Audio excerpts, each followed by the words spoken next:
He would leave work, drive an hour and a half, and meet me in the emergency room. Don't get it. Good job. Yay! I was dealing with a lot of symptoms in May 2005. I started having temperatures, fevers of 104. I was very fatigued and weak all the time. Anytime I would eat or drink anything, I had horrendous abdominal pain. I tried to just live life normally. Even though I'd be sick and not feeling well, I would still push myself to go to people's bachelorette parties or hang out with my friends and just suffer in silence. The doctor walked in and he said, "You're malnourished, you're dehydrated, you have a lot of stricturing and inflammation going on in your intestine. We believe you have Crohn's disease." Can you put it up there? Oh, wait, lift you up. Yeah. Wait, lift you You up. want me to lift you up? My hands are kind of full. Can you just go right here and put your arm real straight? Good job! I ended up telling Bobby that I had Crohn's disease on our third date.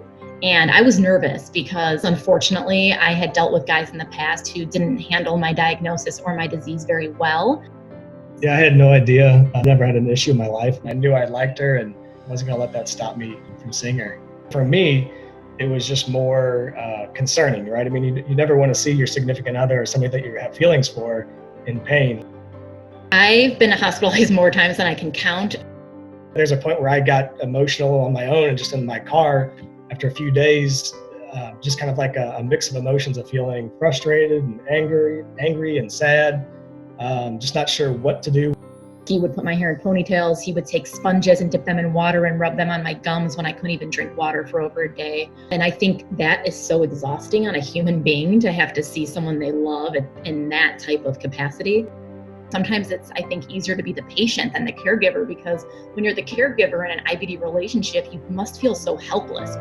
Happy birthday to you. Bobby has always been extremely supportive and gone to almost every single doctor's appointment with me.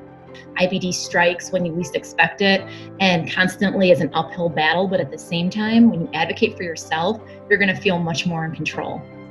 What I'm most proud about Natalie is just the fact that of all of her community outreach and just how she battles, this disease very head on. I find it very inspirational because of her willingness to help others.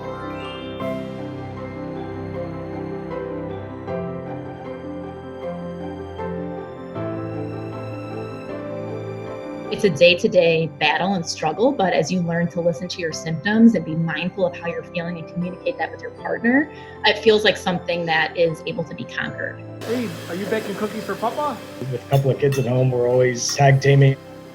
By being more proactive, you're going to increase your number of good days and just have a more fulfilled life.